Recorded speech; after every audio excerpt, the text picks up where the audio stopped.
All right, welcome to the next video, my friends. Somebody from the community posted a question, and the question is stated: how can you control the emotions and decisions when the market is going down and everybody's selling? And the answer is the following.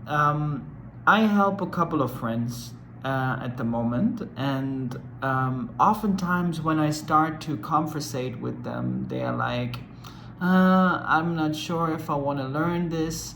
Why don't you just give me some stock tips?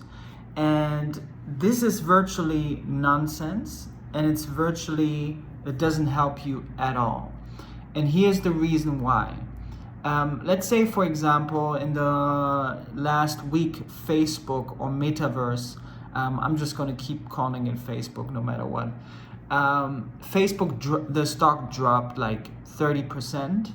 And for me as a value investor, this is creating a buying opportunity. And I posted this information that the Facebook stock fell down to my friends, and they think that I'm doing them a service by doing this.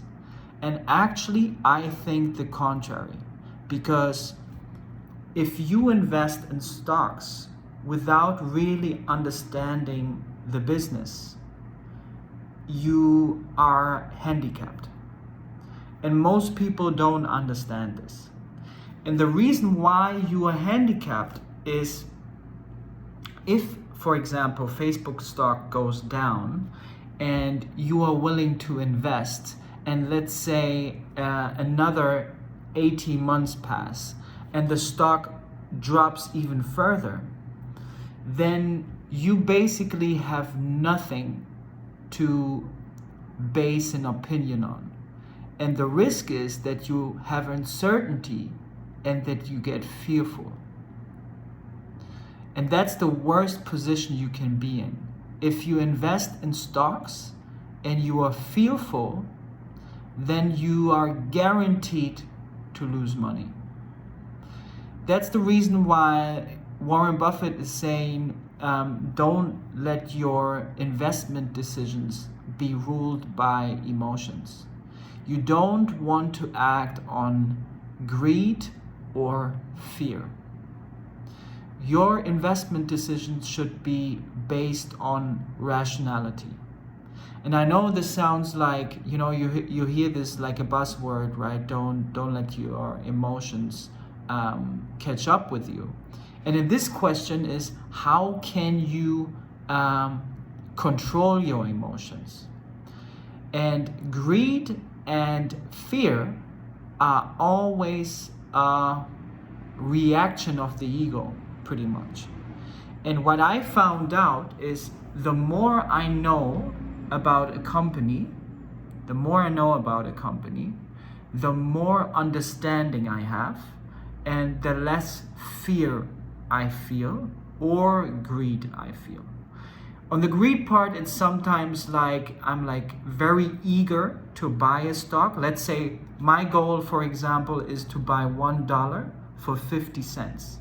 And let's say the market is dropping and Facebook is dropping, because in this case there was the estimates of the management team was that Facebook's revenue and all the key business indicators for the future will have less growth. And Wall Street didn't like that.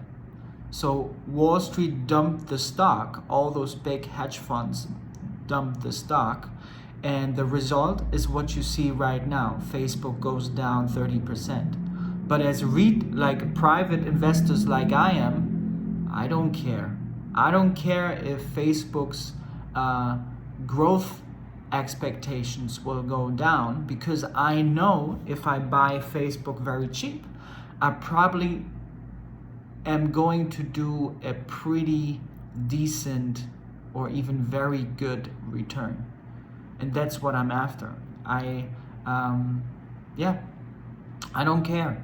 And most of the time, Wall Street is listening to short-term noises, and this is just short-term noise. I can elaborate on this. So it was the Facebook quarterly call that made Facebook drop. The revenue is still growing at 37%, so nothing to worry about. The weak guidance was the reason why the stock fell 30%. Like I just explained to you, I don't care. They changed the metrics. Before, it was like Facebook had all those separate parts like Facebook, Instagram, WhatsApp, and Messenger on different categories, and now they started to name this family apps, so it's all one metric. And the other one is Reality Labs, with the AI, with the virtual reality, and so on and so on.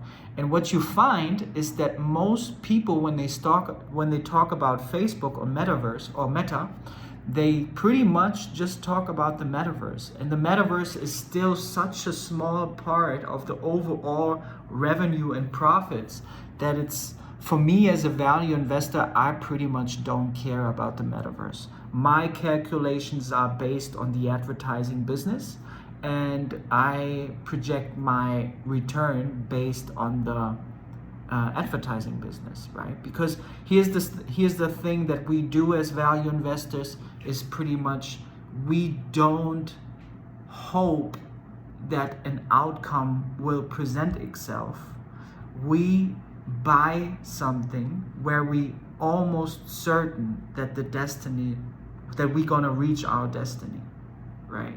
So pretty much everything is still fine with Facebook. The monthly active users is still growing at 9%, almost 10%. They now have 3.5 billion users, which is more than half of the population of the globe. Facebook did amazing, huge stock buybacks. So they bought back their stock. So if you as an owner own Facebook, your piece of the pie is getting bigger. And yeah, everybody's freaking out.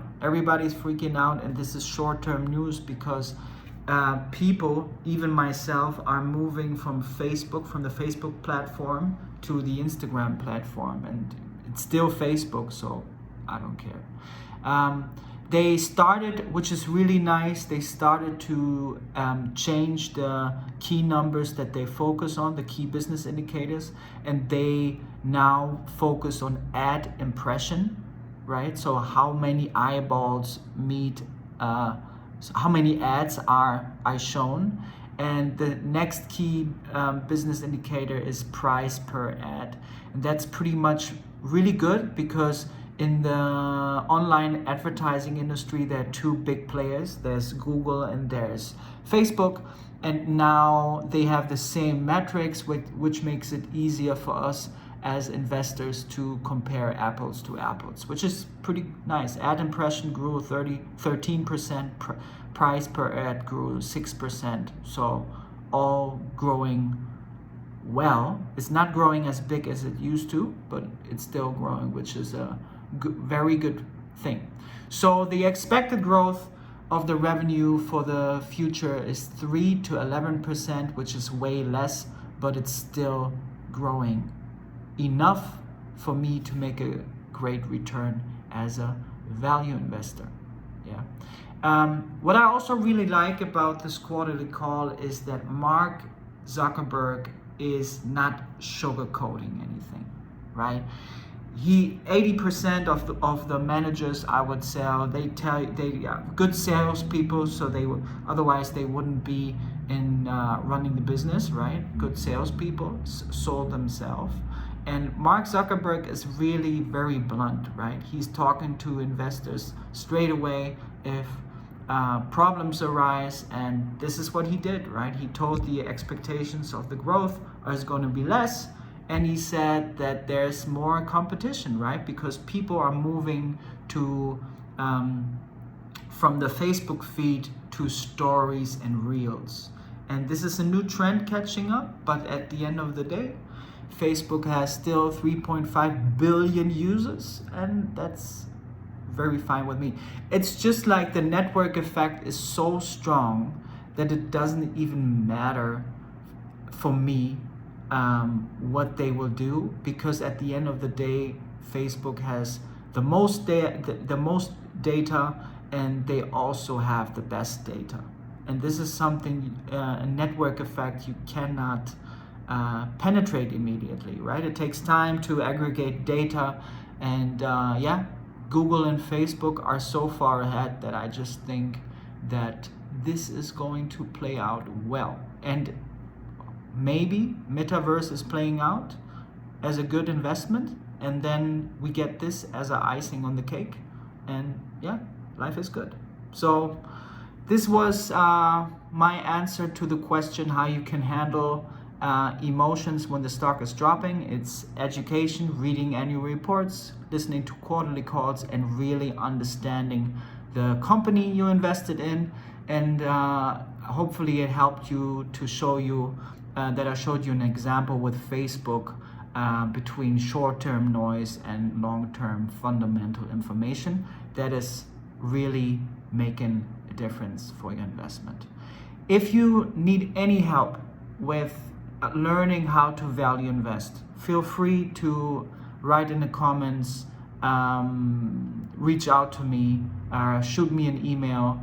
And if you like this video, I would really appreciate if you like it, if you subscribe, if you share anything that helps me to fulfill my mission. And my mission is to help people with value investing, right? And free up the time to do something great with their life. And yeah, that's pretty much it. And see you in the next one.